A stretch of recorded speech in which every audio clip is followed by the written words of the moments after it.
ವೃತ್ತಿಯಲ್ಲಿ ಒಬ್ಬ ವೈದ್ಯೆಯಾಗಿ, ಮಾತಿನಲ್ಲಿ ಮಲ್ಲಿಯಾಗಿ, ಮಾತು ಬಂದ್ರೆ ಅದು ಮುಗಿಯುವುದಿಲ್ಲ, ಮುಂದೆ ಮುಂದೆ ಮುಂದೆ ಮುಂದೆ ಸಾಗ್ತಾ ಹೋಗ್ತದೆ.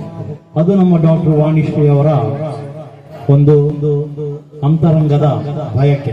ಯಾಕೆಂತ ಹೇಳಿದ್ರೆ ಕನ್ನಡವನ್ನು ಉಳಿಸುವ ನಿಟ್ಟಿನಲ್ಲಿ ಕನ್ನಡ ಕಾರ್ಯಕ್ರಮಗಳನ್ನು ಮಾಡಿ ಹಲವು ಈಗಾಗಲೇ ಹೇಳಿದಂತೆ 150 ಕಾರ್ಯಕ್ರಮಗಳನ್ನು ಮಾಡಿದಂತಹ ಕೀರ್ತಿ ನಮ್ಮ ಡಾಕ್ಟರ್ ರವರಿಗಿದೆ.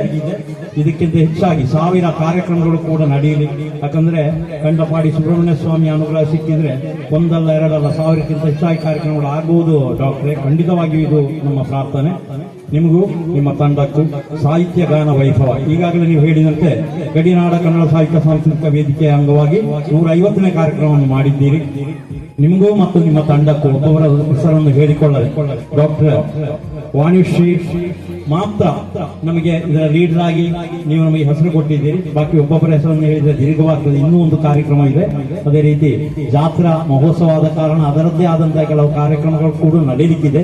ಯಾಕಂದ್ರೆ ನಿಮಗೆ ದಣಿವಿಲ್ಲ, ಇನ್ನೂ ಕೂಡ ಸಾಯಂಕಾಲದವರೆಗೆ ಈ ಫುಲ್ ರಾತ್ರಿ ಮಾಡಿ ಅಂತ ಹೇಳಿದ್ರು ಕೂಡ ನೀವು ಮಾಡ್ತೀರಿ. ಅದು ಆ ಧೈರ್ಯ ನಮಗಿದೆ, ನೀವು ಮಾಡಿದ್ದೀರಿ. ಆದ್ರಿಂದ ಇನ್ನೊಮ್ಮೆ ಅಂತ ಅವಕಾಶ ಸಿಕ್ಕಿದ್ರೆ ನಾವು ನಿಮ್ಗೆ ಅವಕಾಶವನ್ನು ಕೊಡ್ತೇವೆ ಅಂತ ಹೇಳಿಕೊಳ್ಳುತ್ತಾ ನಿಮ್ಮ ತಂಡಕ್ಕೂ ನಮ್ಮ ಶ್ರೀ ಕಂಠಪಾಡಿ ಸುಬ್ರಹ್ಮಣ್ಯ ಸ್ವಾಮಿ ದೇವಸ್ಥಾನದ ಸಮಿತಿ ವತಿಯಿಂದ ಎಲ್ಲ ಭಕ್ತರ ವತಿಯಿಂದ ಆತ್ಮೀಯವಾದ ಕೃತಜ್ಞತೆಗಳನ್ನು ನಿಮಗೂ ನಿಮ್ಮ ತಂಡಕ್ಕೂ ಅರ್ಪಿಸಿಕೊಳ್ಳುತ್ತಾ ಕಾರ್ಯಕ್ರಮವನ್ನು ಇದೀಗ ಕೊನೆಯ ಹಂತಕ್ಕೆ ಬಂದಿದ್ದೇವೆ.